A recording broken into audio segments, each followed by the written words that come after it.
கிருஷ்ணகிரி மாவட்டம் வேப்பனப்பள்ளி ஒன்றிய Mathepalli X road கிராமத்தில் 1ஆம் ஆண்டு கன்று விடும் விழாவில் 250 கன்றுகள் பங்கேற்பு. குறிப்பிட்ட தூரத்தினை விரைவாக கடந்த கன்றுகளுக்கு பரிசு தொகை உள்ளிட்ட பல்வேறு பரிசு பொருட்கள் வழங்கப்பட்டது.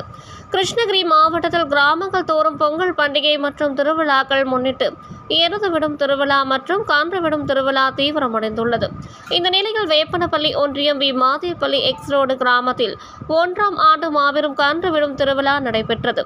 இவ்விழாவில் பர்கூர், காளிகோவில், வேப்பனப்பள்ளி, குருநாயனப்பள்ளி, வரட்னப்பள்ளி, தர்மபுரி, ராயக்கோட்டை, பூவத்தி, சிக்கப்பூவத்தி, ஓசூர் என மாவட்டத்தின் பல்வேறு இடங்களில் இருந்து 250 கன்றுகள் பங்கேற்றிருந்தன. அரசின் வழிகாட்டுதலின்படி நடத்தப்பட்ட இந்த கன்று விடும் விழாவில் கலந்து கொண்ட அனைத்து கன்றுகளும் வாடிவாசலுக்கு கொண்டு வரப்பட்டது.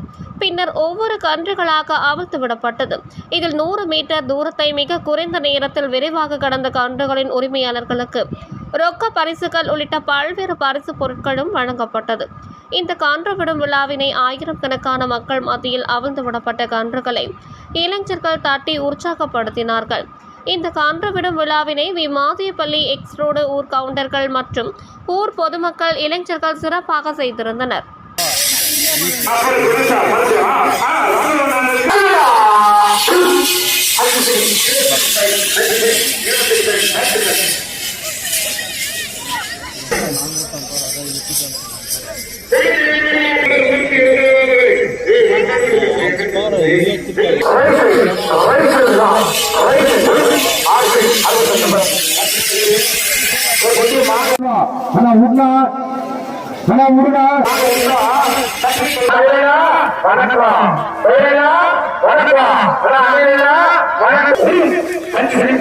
உங்கள் தேடல் நியூஸ் சேனலை லைக் பண்ணுங்க, ஷேர் பண்ணுங்க, கமெண்ட் பண்ணுங்க, ஆல் பெல் பட்டனை கிளிக் பண்ணுங்க, மறக்காம சப்ஸ்கிரைப் பண்ணுங்க.